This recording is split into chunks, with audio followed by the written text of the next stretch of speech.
ইমাম আহমদ ইবনে হাম্বল করতেছে, বাবা বাবা তুমি একটু রুটি বানানো বন্ধ করবা, বাবা তুমি আমার একটা কথার জবাব দিবা বাবা। তো স্যাংরা বলতেছে, হুজুর আগুন তাপাইতেছেন, আগুন তাপান, আমাকে আমার কাজ করতে দেন। বলে কেন? বলে হুজুর আপনি তো আপনাকে চিনি না, আপনার নামও কি আমি জানি না, কারণ আমি এক একদিন এক এক জায়গায় রুটি বানায় বিক্রি করি। এরকম কিছু কিছু দোকানদার আছে, আছে না, মানে পাল্টাপাল্টি করে জায়গা ত্যাগ করে পরিবর্তন করে সে দোকান দেয়। যুবক বলতেছে, আমি তো আপনাকে চিনি না, আপনার সাথে যদি আমি কথা বলতে চাই যাই, আমার মায়ের খেদমত করা সমস্যা হয়ে যাবে, রুটি বিক্রি না করলে আমার মায়ের খাদ্য আমি নিতে পারবো না, তো কাস্টমার আসবে, রুটি দিতে হবে। ইমাম আহমদ ইবনে হাম্বল বলতেছেন, বেটা তুমি যদি মনে কিছু না নেন, তা আজকে রুটি বিক্রি করে যে কয় টাকা তুমি পাইতা, আমি তার চাইতে ডবল তোমাকে হাদিয়া দিতেছি, তাও তোমার সাথে আমার কথা কইবার দাও। সুবহানাল্লাহ কোন আইতো জোরে কোন সুবহানাল্লাহ। এখন মনে করেন টাকা হাদিয়ার কথা বলছে, টাকার কথা বলে না, কিসের কথা বলছে? হাদিয়া দেওয়া সুন্নত, নেওয়া সুন্নত। তাহাদ্দু তাহাব্বু, হাদিয়ার দ্বারা মহব্বত পয়দা হয়। হাদিয়ার দ্বারা কি পয়দা হয়? ভালোবাসা পয়দা হয়। যে আপনি শত্রুতা করতে দেন, আপনি মাঝে মধ্যে সে যেটা পছন্দ করে, যদি দুইটা পান খাওয়া পছন্দ করে তো দুই খিলি পান নিয়ে যান, নিয়ে দেখবেন আসসালামু আলাইকুম ভাইয়া, দুইটা পান খাতো, মোর সাথে কথা কইসা না কইস, লে তোর জন্য দুইটা পান হাতি আনছি। এবার দেখবেন আস্তে আস্তে দুঃসম্পর্ক কেটে যাবে, সুসম্পর্ক বজায় হবে। এবার ইমাম আহমদ ইবনে হাম্বল বলতেছেন, তোমাকে আমি আজকের পারিশ্রমিক হাদিয়া দিয়ে দিলাম অগ্রিম, এখন বলো তুমি এই যে খালি মতামতের সময় যে খালি আস্তাগফিরুল্লাহ আস্তাগফিরুল্লাহ বলো, কাহিনীটা কি? তুমি কি আস্তাগফিরুল্লাহ দ্বারা কিছু পাইছো? যুবক ডাক দিয়ে কয়, হুজুর কি বললেন এটা শোনেন গো হুজুর, এই আস্তাগফিরুল্লাহ বলার দ্বারা আমি 3 জিনিসের মধ্যে 2টা পাইছি, একটা এখনো পাই নাই। ইমাম আহমদ ইবনে হাম্বল বললেন, কোন 2টা তুমি পাইছো আর কোনটা পাও নাই বলো?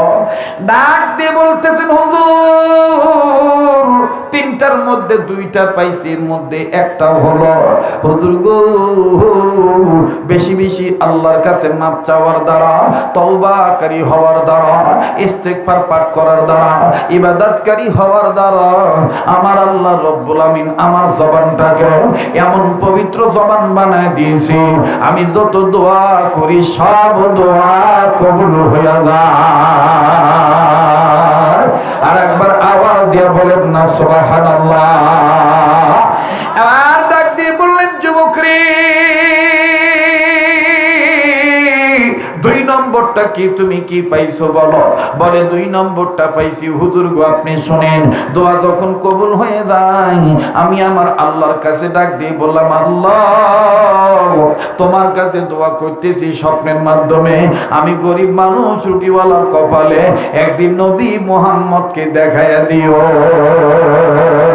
স্বপ্নের মাধ্যমে নবীজিকে দেখাইয়া দিও। হুজুর গো এই 2টা দোয়া আল্লাহ কবুল করেছেন। 1 নাম্বার যত দোয়া করি সব দোয়া কবুল হয়ে যায়। 2 নম্বরে আমি নবী মুহাম্মদকে স্বপ্নের মাধ্যমে দেখতে পাই। এবার ডাক দিয়ে বলে, যুবক এই 2টা পাইলে আর কি চাই? বলে হুজুর ওইটা যে চাই ওইটা তো নবী মুহাম্মদ আমাকে স্বপ্নের মধ্যে বলে দিয়ে গেছে। বলে কি পাও নাই? ডেকে ডেকে বলতেছেন, হুজুর গো একদিন ঘুমের ঘরে আমি যখন নবী মুহাম্মদকে স্বপ্নে দেখতে পাইলাম, নবীজির হাতের সাথে আমি হাত মুসাফা করলাম, আল্লাহ নবীর হাতটা ধরে আমি বুকের কাছে নিলাম, আবার আমার হাতটা নাকের কাছে নিলাম, জান্নাতের ঘ্রাণ আমি গ্রহণ করলাম। ওগো হুজুর আল্লাহ নবীর হাত আমি ছাড়তে চাচ্ছিলাম না। নবী আমায় ডাক দিয়ে বলতেছেন, যুবক রে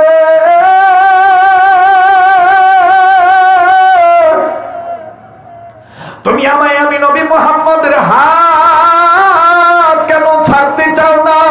আমি যুবক তখন বলেছিলাম, নবীজি গো আমি আপনার কাছে জানতে চাই, এই যে আপনার হাত ধরেছি হাশরের ময়দানে এইভাবে আপনার হাত ধরে আপনার সাথে জান্নাতে আমার নিবেননি?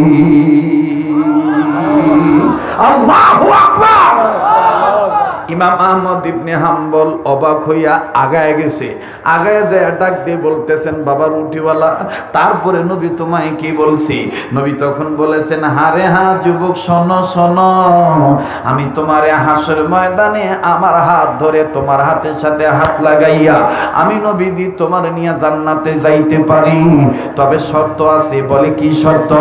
নবী তখন বলেছিলেন, যুবকরি, দুনিয়ার জমিনে তুমি যুবক, আমার রুহানি সন্তান, সকল নবী রাসূলদের রুহানি সন্তান, ওয়ারাসাতুল আম্বিয়া, যারা হক্কানি আলেম হবে, এই হক্কানি আলেমদের সাথে যদি তুমি সম্পর্ক রাখো, আমি নবীজি কিয়ামতের ময়দানে তোমাকে সুপারিশ করে জান্নাতে নিয়ে যাব।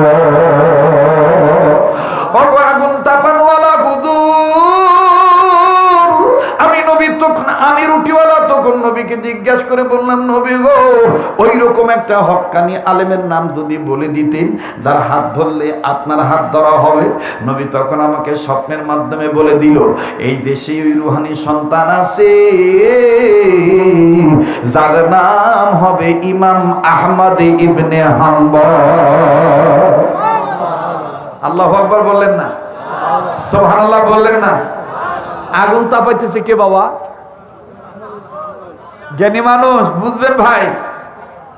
আর যারা হকারি আর বড়ি বেচা শুনবার আসছেন, ওরা কবে তো ওয়াজ হচ্ছে না বা। আর যারা জ্ঞানী মানুষ তারা বুঝবেন আগুন তাপাইতেছে কে? ইমাম আহমদ ইবনে হাম্বল। রুটিওয়ালা যুবক যখন কইছে ইমাম আহমদ ইবনে হাম্বলকে আল্লাহ রাসূল বলছেন তার হাতের সাথে হাত রাখতে, তার হাত ধরতে, ওই দিন থেকে শুরু করে আজ পর্যন্ত আমি, হুজুর কি বলবো, দুঃখের কথায় সব দোয়া কবুল হয়েছে, এই দোয়াটা কবুল হয় নাই। এই যে আল্লাহর কাছে বলতেছি ইমাম আহমদ ইবনে হাম্বল দেখবার চাই, তার হাত ধরে বায়াত হইতে চাই, কিন্তু দিন যায়, রাত যায়, মাস যায়, কত সময় চলে গেল, ইমাম আহমদ ইবনে হাম্বল রে হুজুর পাইলাম না। এখন ইমাম আহমদ ইবনে হাম্বল ফট করে শাহাদাত আঙ্গুলের, ডাইন হাতের শাহাদাত আঙ্গুলের মধ্যে কামড় দিয়ে বলতেছে, সুবহানাল্লাহ, নবীজি তোমার স্বপ্নের মধ্যে তোমার ইমাম আহমদ ইবনে হাম্বলের নাম বলছে? বলে হ্যাঁ, আপনার মতন হুজুর না। সুবহানাল্লাহ কবির না? আপনার মতন হুজুর না, ইমাম আহমদ ইবনে হাম্বল। চারটিখানি কথা না। আরে কি এক আজীব অবস্থা। এই জন্য বাবা আমি এদিক খুব কম আসবা, পরিবেশ লাগে, কথা বলবেন না? যাই হোক, এইবার ইমাম আহমদ ইবনে হাম্বল ডাক দিয়ে বলতেছে, আচ্ছা যুবক, নবীজি তোমাকে বলে নাই ইমাম আহমদ ইবনে হাম্বলকে দেখতে কেমন হবে? এটা পরে বলছি। ইমাম আহমদ ইবনে হাম্বল বলতেছে, আল্লাহ আমি এখন কি করি? আমি যদি বলি যে আমার নাম ইমাম আহমদ ইবনে হাম্বল, তাহলে এই চ্যাংরা ফট করে বলবার পারে যে রুটি খাওয়ার ধান্দা। কি খাওয়ার ধান্দা? রুটি খাওয়ার ধান্দা। রুটি খাওয়ার ধান্দা না বললেও বলবে যে ভাব নিচ্ছি, খায়া কাম নাই, আপনি ইমাম আহমদ ইবনে হাম্বল। আল্লাহ আমি এখন কি করি?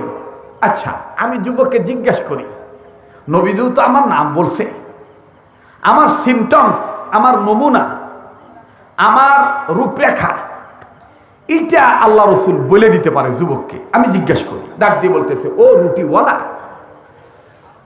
ও রুটিওয়ালা, ইমাম আহমদ ইবনে হাম্বলকে দেখতে কেমন হবে তুমি জিজ্ঞাসা করো না রসুলকে? বলে, হুজুর আমি কি আর চুপ ছিলাম? আমি নবীজির হাত ধরে বলেছিলাম, নবীজি গো, জগতে তো অনেক হুজুর আছে, যাইতেই যদি আইসা বলে আমার নাম ইমাম আহমদ ইবনে হাম্বল, আমি তারে চিনমু কেমনে? আরে বাবাজি, আমার স্নেহের মাওলানা আবু রাইহান শরীয়তপুরি, যতই বাজান আমার রঙে ঢঙে কথা গো, তারপরও বাজান কোনো না কোনো এসকম আর বেশকম থাকে, আসল আসলি নকল নকলি, কথা কম ঠিক কিনা? আসল আসলি আর নকল নকল। ওই যে কিছু কিছু চ্যাংরা কয়, মান্না ডাইলগ যার তার মুখ সাজে না রে, মান্না মান্না রে, মাঝে মধ্যে চ্যাংড়াগুলো এরকম করে কয় আর কি। রাগ করতেছেন নাকি? কেবা আকাশ খারাপ, দেবতা ডাকিচ্ছে না? বৃষ্টি যদি ঠেকাইতে না পারি তে হুজুর হসি করে কথা হয় না, কথা বলে আল্লাহর কাছে বলে, আল্লাহকে বলে বৃষ্টি নামাইতে হবে, আল্লাহকে বলে বৃষ্টি বন্ধ করাইতে হবে, তাইলে তুমি প্রকৃতপক্ষে ইবাদতকারী। সুবহানাল্লাহ বলে। তুমি করবে আল্লাহর ইবাদত, দুনিয়ার সব সৃষ্টি করবে তোমার ইবাদত। সুবহানাল্লাহ। এইবার ইমাম আহমদ ইবনে হাম্বলকে যুবক ডাক দেখে, হুজুর আমি কি আর স্বপ্নের মাধ্যমে না জিজ্ঞেস করছি? ইমাম আহমদ ইবনে হাম্বল কয়, নবীজি তোমাকে ইমাম আহমদ ইবনে হাম্বলের চেহারার বর্ণনা কি বলছে? যুবক কয়, হুজুর নবীজি বলেছেন ইমাম আহমদ ইবনে হাম্বলের নাকটা হবে খাড়া, কপালটা হবে পাশ, আর চুলগুলো হবে সুন্দর, চেহারাটা হবে নুরানি, আর শরীরের চামড়ার কালার হবে গোলাপি কালার। আর একটা হইল ইমাম আহমদ ইবনে হাম্বলের হাতে হাত রাখিয়া, ওই হাতটা যদি তুমি তোমার নাকের কাছে নাও, আমি মুহাম্মদের হাত ধরে যে গ্রাম পাও, ইমাম আহমদ ইবনে হাম্বলের শরীর থেকে ওই একই গ্রাম পাইয়া যাইবা। আজ কেনে গো আহাজারি সারা দুনিয়ায়, আমার দিনের নবী কামলিওয়ালা হানাই রে দুনিয়ায়। বলেন, আমার দিনের নবী কামলিওয়ালা হানাই রে দুনিয়ায়। সবাই জবানটা খোলেন না, আমার দিনের নবী কামলিওয়ালা হানাই রে দুনিয়ায়। নবীজির ওফাতের কালে